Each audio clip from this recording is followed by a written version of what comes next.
비 중에 또 더위 중에 주님 앞에 나와서 예배를 드리는 여러분 모두 우리 하나님께서 큰 은혜를 주시기를 원합니다. 오늘 약점의 은혜라 그런 제목을 정해봤어요. 약점, 여러 가지 부족한 것들, 각각 약점이 다 있죠. 물질이 없거나 몸이 약하거나 성격이 못됐거나 믿음이 없거나 뭐 여러 가지 약점들. 근데 우리 하나님께서 오늘 본문에 보니까 약점을 가진 것을 그대로 인정하시고 그것이 내게 족한 은혜다 이렇게 말하면서 바울은 그걸 또 인정하고 그 약점으로 인하여서 크게 하나님의 능력을 행하며 살아갔던 그 내용을 기록하고 있어요. 여러분 박만사씨라고 수필가 소설가 있죠. 이분이 77년도에요. 꼴찌에게 보내는 박수, 이게 맞으면 갈채, 이런 책을 썼더라고요. 꼴찌에게 보내는 갈채. 사람들은 다 1등에 관심을 가지고 이제 얼마 있으면 파리올림픽이 개최가 되고 뭐 일주일 동안 10일 정도 열리죠. 하여튼 뭐 우리도 뭐 금메달 딸만한 사람들만 보내는 것 같더라고요. 예년에 비해서 많이 숫자를 줄여가지고 잘하는 사람들만 줄여서 보내는 것 같은데 어쨌든지 우리는 어디서든지 1등에게만 많이 관심을 가져요. 그러나 박한서씨 수필에 의하면 꼴찌에게 보내는 갈채. 이분이 어느 날 버스를 타고 가다가 지나가는 길에 보니까 이제 마라톤 경기가 있는 현수막을 보고 1등으로 들어오는 선수의 얼굴이라도 한번 보고 힘을 내보자. 그러고 경기장에 갔더니 이미 1등은 꼬린 라인을 통과해서 지금 오고 있는 선수들은 거의 끝 마무리 꼴찌들 그런 사람들이 이제 들어오고 있는 그런 모습을 보게 되는데요. 그럼에도 불구하고 꼴찌로 들어오는 그 사람들 정말로 진지한 표정으로 최선을 다해서 그렇게 들어오는 그 사람들의 모습을 보면서 박수를 보냈다. 뭐 그런 얘기인데요. 어쨌든지 모두가 다 1등에 관심을 보일 때 앞서가는 상위 그룹에 관심을 보일 때 우리 하나님도요 오늘 보면 약점을 가진 사람에게 은혜를 베푸시고 사랑하셨다 그런 얘기를 하고 있어요. 말도 안 돼. 하나님께서 어떻게 약점을 가진 사람들을 사랑하실까? 우리는 대부분 약점으로 인하여서 하나님이 나를 사랑하지 않는 것 같이 느끼지만 하나님은 그런데 그런 것을 사랑하셨다. 그렇게 말해요. 요즘에 악사 자동차 보험인가요? 보험회사 선전하는 거 보니까 자동차 보험은 다 똑같다. 그렇게 멘트를 하니까 김혜수가 나는 동의할 수 없어. 나는 동의 못해. 다 다르다는 것이잖아요. 그러니까 하나님이 약한 사람, 약점을 가진 사람도 사랑한다 할 때 우리는 말도 안 돼. 그렇게 동의가 안 될 거예요. 그러나 오늘 성경이 그걸 말하고 있으니 하기 싫어도 동의를 할 수밖에 없어요. 그렇지 않습니까? 2000년 전에 사도 바울이라는 사람이 있는데 오늘 보면 육체의 가시가 없어지기를 3번씩이나 기도했다고 그래요. 7절에 보니까 내 육체에 가시고 사탄의 사자를 주셨으니 이는 나를 쳐서 너무 자만하지 않게 하려 하심이라. 이것이 내게서 떠나가기 위하여 내가 7번 간구하였더니 내게 이르시기를 내 은혜가 내게 족하도다. 내 능력이 약한 데서 온전하여 짐이라 했다는 것이 아니겠어요? 그러니까 약점, 그 약점이 너에게 내 인생을 망치는 약점이 아니다. 약점이 있다고 하더라도 부족한 것이 있다고 하더라도 그렇게 절망하고 낙담하지 말아라. 그것이 내게 필요한 은혜다. 이렇게 말씀을 했다는 것 아니겠어요? 그럼 바울이 가졌던 가시, 오늘 가시라고 그랬는데 그건 소위 스콜롭스라는 단어예요. 가시, 스콜롭스. 우리 장미 가시, 무슨 아카시아 가시 같이 조그마한 그런 가시가 아니고 이 전쟁터에서 싸울 때 적의 옆구리를 찌를 수 있는 그런 꼬챙이 같은 것이라고 그래요. 이걸 스콜롭스라는 이 단어, 가시라는 단어가, 그러니까 우리가 생각하는 조그만 가시가 아니고요. 1m 정도 되는 꼬챙이, 무기죠. 한마디로 무기. 그것이 없어지기를 위해서 기도했대요. 그게 육체의 가시라고 말해요. 바울이 그걸 육체의 가시. 한마디로 육체의 가시라는 것은 이게 복음을 전하고 신앙생활을 하고 믿음으로 살아가는데 장애물이 되고 방해가 되는 그야말로 어떤 사역을 못하게 막는 그런 약점이었다. 이렇게 말할 수 있는 거예요. 약점. 우리들에게 있는 약점.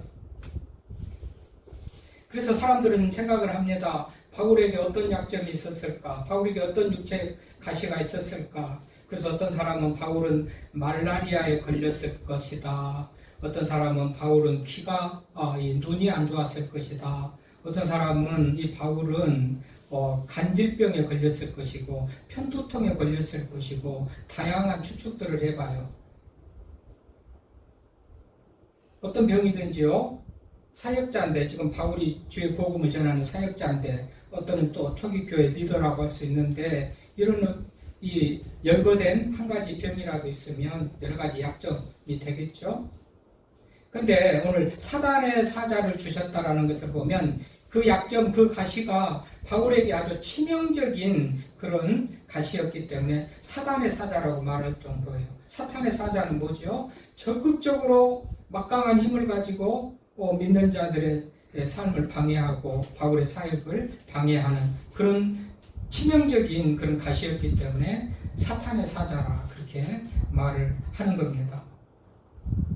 그래서 안질이다, 편두통이다, 간질이다, 말라리아다 여러 가지 바울의 약점을 말하지만 대부분 또 많은 신학자들이 지지하고 또 인정하는 것은요. 눈병이었던 눈과 관련된 질병이었을 것이 분명하다 그렇게 말해요. 그 근거들이 이렇습니다.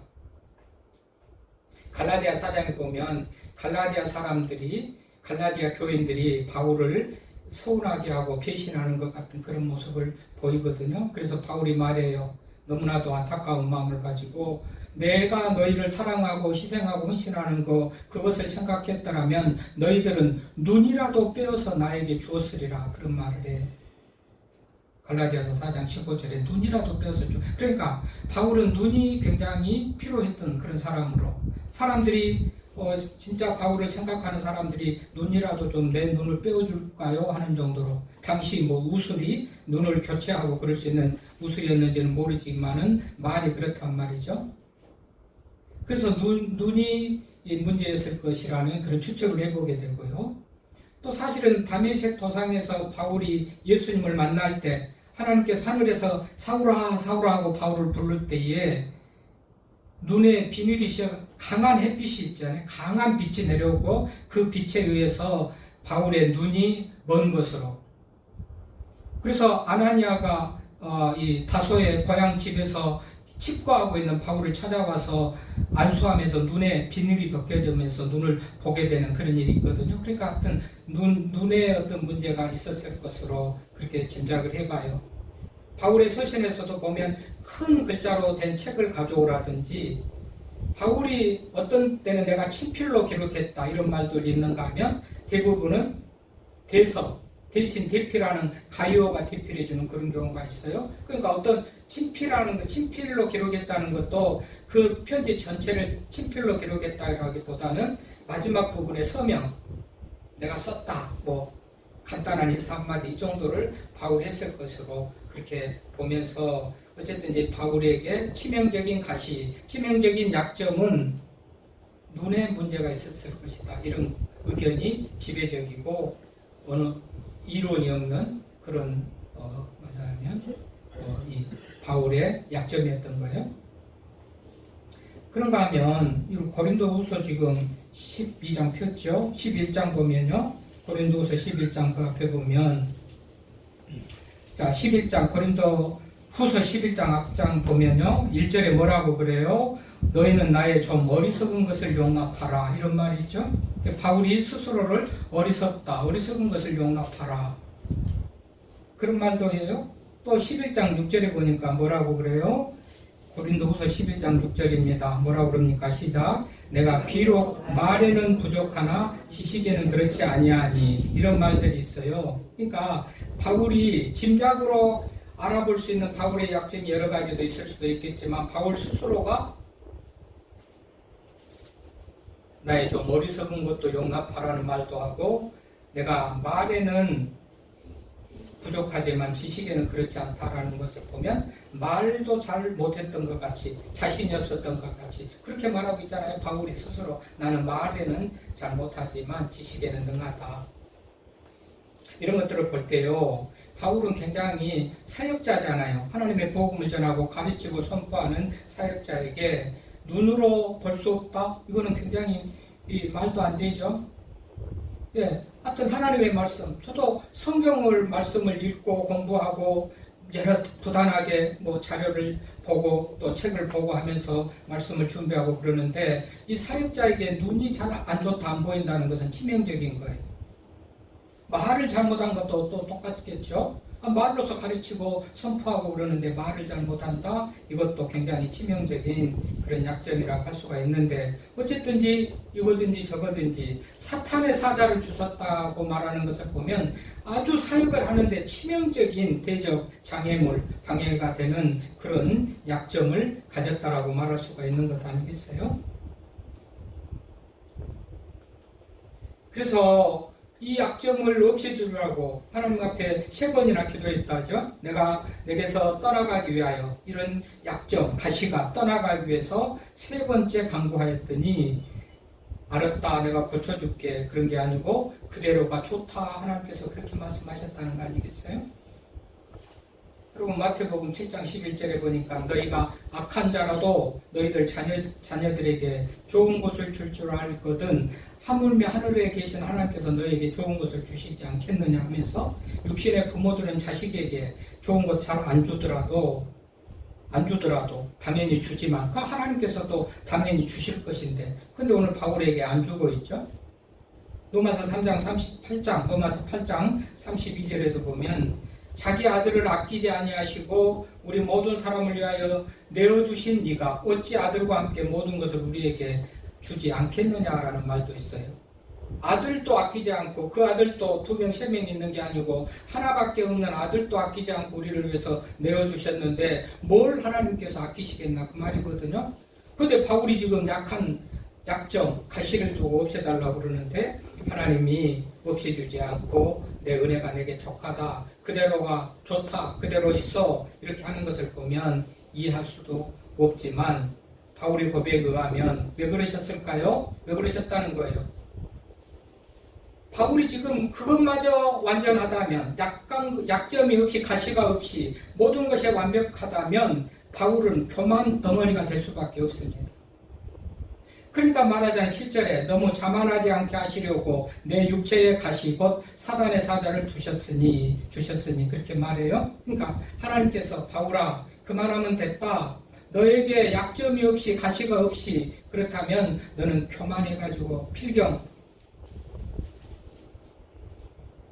내가 싫어하는 그런 모습으로 갈 수밖에 없다, 이런 생각이 하나님께서 그대로 있게 했다는 것이 아니겠어요? 자만하지 않게 하시려고 그랬다는 거예요. 자만, 이게 교만하지 않게 하려고 그런 얘기인데요. 여러분, 교만은 인간이 최초에 지은 죄예요.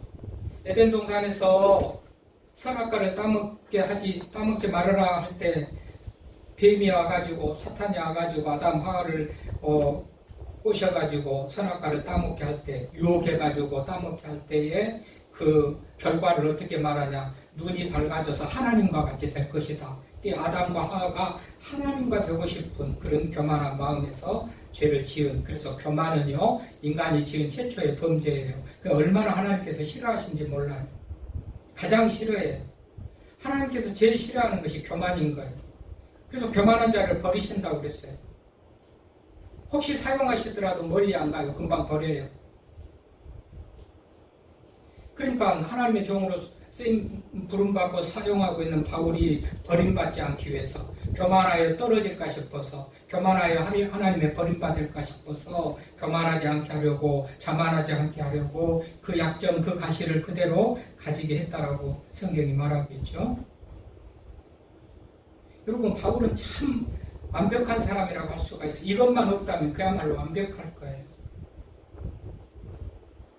여러분, 바울, 우리 똑같이 오늘 사도행전에 보면 바울이 어떤 사람인가, 23장 3절에 보니까 사도행전 23장 3절에 보면 그 출신에 대해서 좀 얘기를 하고 있는데요. 고린도후서 11장에도 약간 자랑이라고 하시고, 고린도후서 읽었던 11장 16절에도 보면 바울의 자랑 그래가지고 몇 가지가 나오죠. 뭐 여러 가지가 히브리 사람이냐 22절 보면 히브리 사람이냐 나도 그러고, 누가 이스라엘 사람이냐 나도 그러고, 누가 아브라함의 후손이냐 나도 그러고, 뭐 주님을 위해서 수고하고 있은 것도 누구보다도 더 많이 했고, 이런 얘기도 나오고, 사도행전 23장 3절에 보면 길리기아 다소 출신이기도 하고, 여러분 당대 최고의 학자가 가말리엘이라는 그런 학자인데요. 이 가말리엘의 문화생이에요. 실력 있는 사람이에요. 로마 시민권을 가졌어요. 가말리엘이라는 최고의 교수의 문화생이니까 요즘으로 하면 지식인 중에 지식인이에요.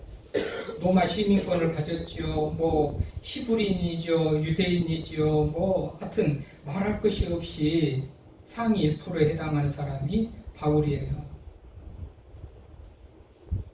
그런데 만약에 이 약점 가시가 없다면 바울이 어떻게 되겠어요? 사도행전 14장에 보면 바울이 누스드라에 가서 복음을 전해요. 그때는 바나바랑 같이 가서 복음을 전하죠. 얼마나 능력이 있는지 누스드라의 사람들이 바울 앞에 무릎을 꿇고 섬기면서요. 바나바는 제우스라고 하고 바울은 헤르메스라고 하고 그래요. 그들이 섬기는 제1의 신들의 이름을 그들에게 붙여주면서 신같이 대접을 하고, 바울이 깜짝 놀라가지고 나도 너희들과 똑같은 사람이다 그러지 말아라 하는 정도로, 그러니까 바울이 굉장히 능력있고 실력있고 그런 대단한 사람인데, 이 육체의 가시 약점이 없었다면 그야말로 사람들이 바울을 정말 신같이 섬겼을 그런 어떤 상황인 것이잖아요. 그러니까 하나님께서 바울에게 그것까지는 주지 않으셨다 이렇게 볼 수가 있어요. 육적으로만 그럴 뿐만 아니라 영적으로는 우리가 그 앞에 우리가 12장 1절부터 쭉 6절까지 이렇게 쭉 보면 셋째 하늘에 갔다 오고, 또 하나님께 받은 계시가 크고 지극히 크고 이런 말을 해요. 셋째 하늘에 갔다 오는 사람을 제3자, 객관적으로 자기가 아닌 다른 사람의 얘기를 하는 것이 하지만, 바울이 스스로 자기를 자랑하지 않으려고, 자기 얘기인데 자기를 자랑하지 않으려고 다른 사람 얘기하듯이 이렇게 지금 하고 있는 거예요. 그러니까 육적으로도 말할 수 없는 그런 아주 완벽한 그런 사람이기도 하고, 영적으로도 셋째 하늘 천국을 갔다 오고 영적 세계를 다 통달하고 있는 그런 모습을 가진 사람이 바울인데, 여러분 여기에 육체의 가시까지가 없었다면 바울이 하려고 그래서가 아니고 사람들이 바울을 그렇게 신같이 생각하고 섬기는 그런 상황이 생기면 교만해지고, 그 교만을 하나님이 싫어하시니까 그런 거 못하게 하려고, 자만하지 않게 하려고 육체의 가시를 주셨다는 거예요. 여러분, 그래서 우리가 여러 가지 약점이 있잖아요.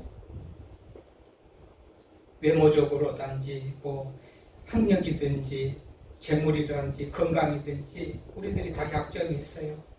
그런데 그거 가지고 너무 그렇게 아쉬워하거나 없는 것을 채우려고 그럴 것이 아니고, 하나님께서 우리들에게 그것도 필요해서 주셨다라는 그런 사실을 오늘 말씀을 통해서 말씀으로 하자면, 하나님께서 이것도 하나님께서 필요해서 나에게 주셨다 이런 마음을 갖자는 거예요. 그래서 바울은 자만하지 않게 하시려고 육체의 가시를 죽였을 뿐만 아니라, 또 이것으로 인하여서 오늘 9절 10절에 보니까 그리스도의 능력이 내게 머물게 하려 함이고, 그러므로 내가 이것들로 인하여서 약한 그때의 강함이라 이런 말을 해요. 그러니까 자만하지 않게 하시려고 육체의 가시를 그대로 남겨주셨을 뿐만 아니라 이것 때문에 강한 하나님의 사람이 된다라고 바울이 말하는 거예요. 왜 그러죠? 아니 약점 때문에 강하다? 여러분, 세계의 재벌이라고 알려지는 카네기가 있죠. 카네기가 내가 부자가 될 수 있었던 것은 내가 가난했기 때문에 부자가 될 수 있었다 이런 얘기를 해요. 여러분, 허기를 넣어야 배를 채우려고 하겠죠. 갈증을 느껴야 물을 마시려고 하겠죠. 내가 약점이 있어요. 부족한 것이 있어요. 그러니까 우리는 다 그걸 채우려고 해요. 채우려고 해요. 우리가 믿음 안에서 부족한 것을 채우는 것은 허락해 주시고 주시는 하나님이 허락해 주시는 것을 믿고 하나님 앞에 기도하고 간구하잖아요. 이 바울도 육체의 가시를 없애주려고 하나님 앞에 3번이나 기도했더니 없애주지 않았다고 그러는데, 있는 것 없애주기 위해서도 하나님 앞에 기도하고. 왜요? 우리가 못하거든요. 하나님이 해주시거든요. 없는 것 채우는 것도 있는 것 없이 하는 것도 아무튼 하나님이 하시기 때문에 하나님 앞에 기도해요. 그러면 약점이 많은 우리들일수록 하나님을 찾게 된단 말이죠. 그러니까 하나님을 찾게 되니까 거기에 하나님의 능력이 있는 거예요. 좀 어렵나요? 여러분, 우리 가운데 부족한 게 없어요. 약점이 하나도 없어요. 하나님이 도와줄 것이 하나도 없고 하나님을 필요로 하지 않아요. 그러면 하나님을 안 찾겠죠. 하나님 앞에 기도하지 않겠죠. 하나님을 예배하지도 않고 하나님을 믿지도 않겠죠. 하나님 없이도 내가 뭐 부족한 것이 없는데, 그러니까 하나님과 멀어지는 것이니까 하나님의 능력과 멀어지고 생명과 멀어지고 하나님의 은혜와 멀어지는 불행한 사람이 되는 것이고, 약점이 있고 갈급함을 느끼고 갈증을 느끼고 허기를 느낄 때 그것을 찾으려고 하는 때에 그 도구가 하나님이니까 하나님을 더 간절히 찾고 매달리고 기도하게 된다는 말이죠. 그러니까 유익하다는 겁니다, 우리들에게. 그래서 전도 제일 잘 될 때가 언제냐? 병들었을 때. 병원에 입원해가지고 아프고 병원에서 당신 얼마 못 삽니다 할 때, 그런 사람들 전도 제일 잘 된대요. 무슨 말인지 좀 이해가 되겠죠? 그러니까 약할 때에 능력이 있고, 오늘 9절에 보니까 이는 그리스도의 능력이 내게 머물게 하려 함이고, 항상 하나님을 생각할 거 아니겠어요? 내 약점, 내 부족한 거 하나님 채워주고 도와주시고 건강 주시고 물질 주시고 지혜 주시고 뭐 여러 가지 약한 것들 얻기 위해서 기도하게 되니까, 기도하고 하나님과 교제하고 하나님을 생각하고 사니까 거기에 항상 하나님의 능력이 있는 거죠. 능력이신 하나님을 항상 생각하고 살잖아요. 능력이신 하나님 앞에 기도하면서 늘 약한 것을 보충하려고 채우려고 기도하고 살잖아요. 거기에 신앙이 있는 거예요. 그러니 능력이 내게 머물게 되는 것이고, 그리고 모든 능력, 궁핍, 박해, 공급을 기뻐하는 이는 내가 약한 그때의 강함이라. 교회 안에서 믿음 안에서는 약한 그때의 강함이다. 여러분, 약할 때 하나님을 찾게 되기 때문에요. 하나님의 능력과 은혜가 우리들에게 임해서 더 강한, 하나님을 생각하고 사니까 더 강한 그런 은혜가 주어진 줄로 믿습니다. 어쨌든 바울은 이 두 가지를 깨달은 거예요. 기도하고 응답을 못 받아서 서운하다. 하나님 됐다. 기도 그만해라. 네가 있는 것 그것이 족하다라고 했을 때 서운한 감정을 가지고 하나님이 나를 외면하고 버렸나, 그런 생각보다도 왜 그랬을까 기도하고 고민해 보니 자만하지 않게 하려고, 그래야 내가 더욱더 능력 있는 삶을 살 수 있기 때문에 하나님께서 그렇게 하셨구나라는 것을 깨닫게 된 것이죠. 사도 바울을 보면 대부분 사람들이 좋게 여기는 것도 자기에게 없다 할지라도 그냥 자족하면서 살았고, 사람이 피하는 것이 자기에게 있어도 그냥 개의치 않고 그것을 기쁨으로 받아들였고 그랬죠. 10절에 뭐라고 하면 10절의 말씀이, 그러므로 내가 그리스도를 위하여 약한 것들, 능력, 궁핍, 박해, 공고, 이건 우리가 다 가지고 싶지 않은 것들입니다. 피하고 싶은 것들입니다. 그러나 하나님이 주셨기 때문에 그것으로 인하여서도 또 기쁘게 받으면서 기뻐하면서 내가 약한 그때에 강하다라는 그런 진리를 깨달았고 우리들에게 그것을 알려주는 거예요. 그런 의미에서 하나님이 약한 자도 사랑하시고 약한 자도 능력 있게 하시는 하나님이라는 사실을 우리가 기억하면서요, 우리의 모든 약점, 그것이 꼭 없어져야 될 것만 아니고 그것 때문에 하나님을 생각하고 기도하고 하나님의 도움을 바라는 중에 우리들이 믿음이 자랄 수가 있고, 그것으로 인해서 능력 있는 삶을 살 수 있으니 그것이 유익이다. 그래서 약점의 은혜, 약점의 선물, 은혜라는 게 선물 카리스라고 그랬죠. 하나님께서 주시는 은혜다, 선물이다. 약점, 가시, 이것 때문에 내가 못 살겠다고 아니고 사실은 하나님께서 그것이 우리들에게 필요해서 주셨다는 거예요. 필요해서.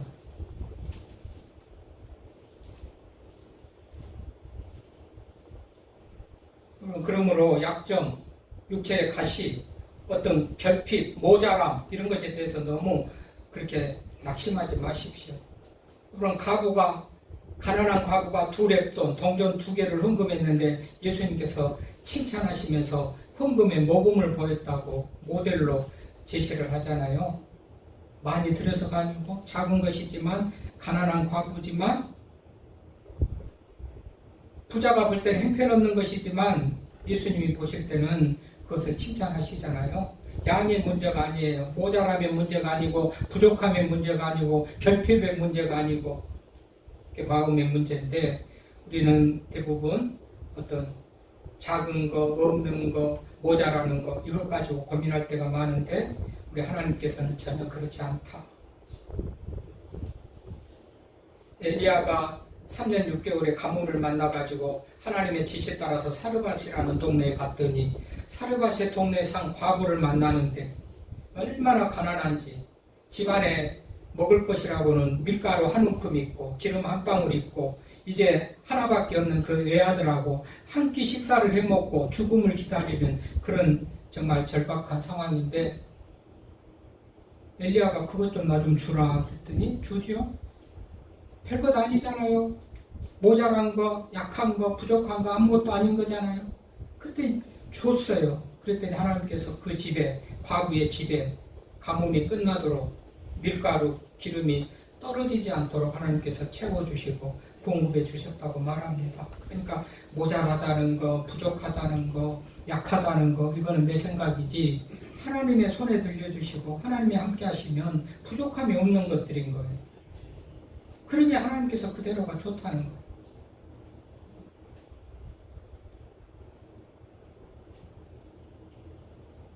십사복음, 마태복음, 마가복음, 요한복음, 다 누가복음, 사복음서에 다 나오는 기적 중에서 유명한 기적이 오병이의 기적이죠.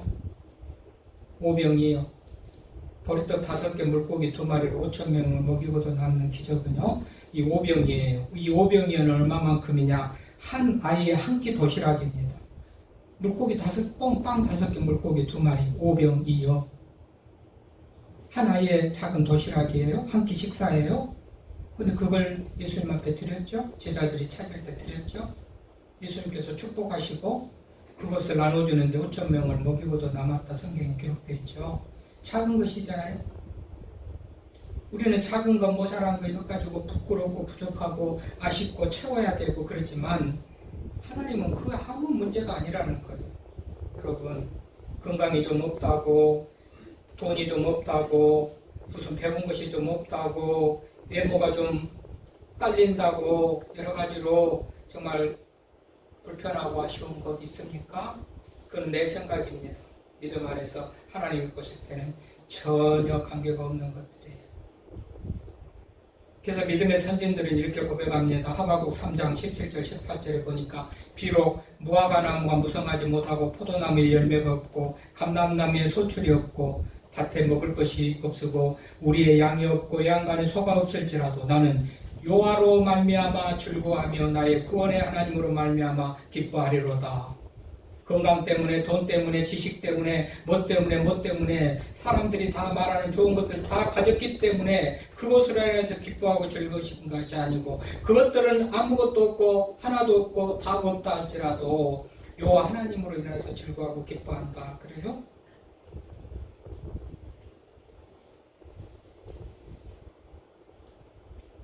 바울에게 가시, 육체적인 가시, 이 약점, 장애물이고 그럴 것 같아서 바울도 없애달라고 그랬지만 하나님은 그것을 디딤돌로 삼아서 바울이 귀한 사역을 감당하게 해주셨지 않습니까?